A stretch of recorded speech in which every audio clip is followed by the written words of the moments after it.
I am an American too.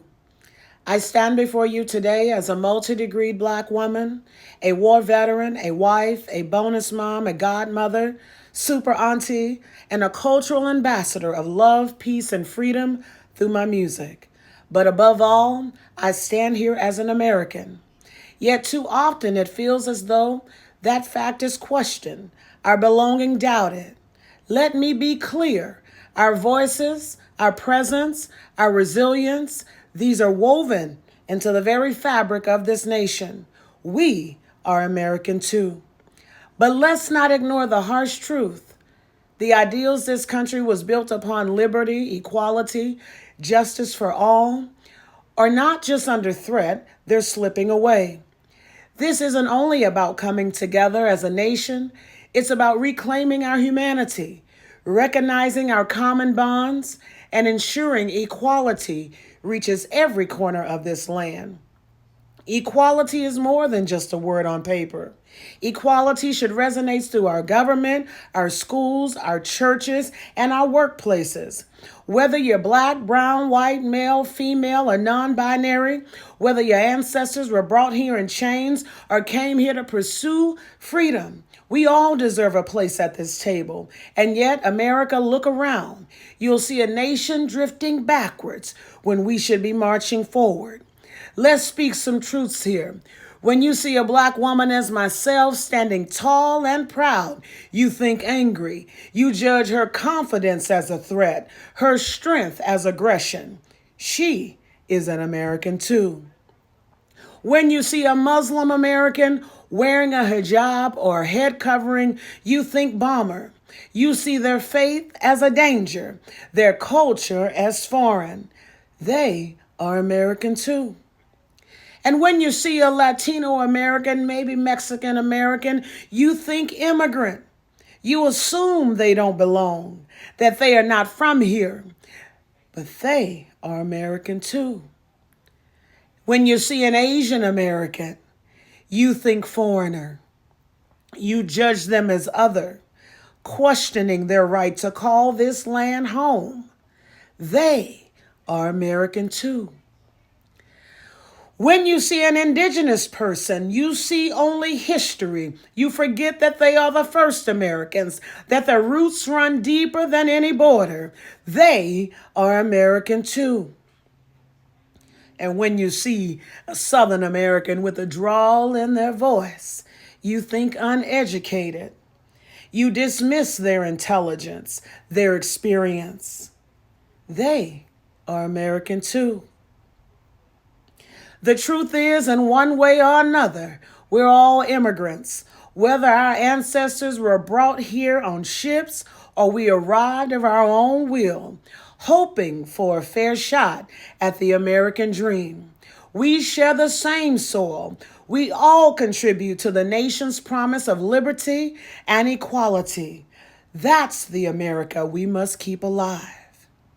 Now, my ancestors were brought here in chains. They had no choice, and yet, through generations, through sacrifice, through faith, we've risen, we've built, we've contributed, we've persevered. We've stood in the face of injustice and fought back, hoping that one day this country would see us for who we are, acknowledge our worth, recognize that we belong here. But even now, after centuries, it feels as though we are still asking permission. America, we must do better. To my fellow Americans, let me say this. It's not just about tolerance. It's about respect. It's about accountability. It's about looking each other in the eyes and recognizing ourselves in one another. For only when we see each other as human, as equal, can we truly unite. We, the people, have the power to rise above the hate, the sexism, and the racism. We must rise above it because the stakes are too high. We must rise because there is no room left for silence or indifference. So I say to you, America, I challenge you, look around, not just with your eyes, but with your hearts. It's not enough to speak of unity. We must live it. Reach across the divides. Unity is something for not just for others to do. It starts with each of us right here, right now, in our communities, in our churches, in our schools, and in our neighborhoods. We are the United States of America, and that title is a promise to one another that we will uphold each other's dignity, that we will be stronger together than we ever could be apart. But unity cannot survive if the dignity of even one person is trampled, if even one voice is silent, if even one heart is cast aside. It is time, America. It is time to choose progress over regression, compassion over cruelty, justice over indifference. It is time for equality to be not just a dream, but a living, breathing reality that reaches into every town and city, every home, every heart. We can't wait for someone else to answer this call because it belongs to us, each of us, and the stakes are too high to wait another moment. The time is now, America. The time is now. So let us rise. Let us rise with courage, with conviction, and with compassion. Let us rise because we are stronger than the hate that divides us, braver than the forces that work against us, greater than the fears that hold us back. Let us rise because we are better than this. And together, let us build a nation worthy of all who call it home.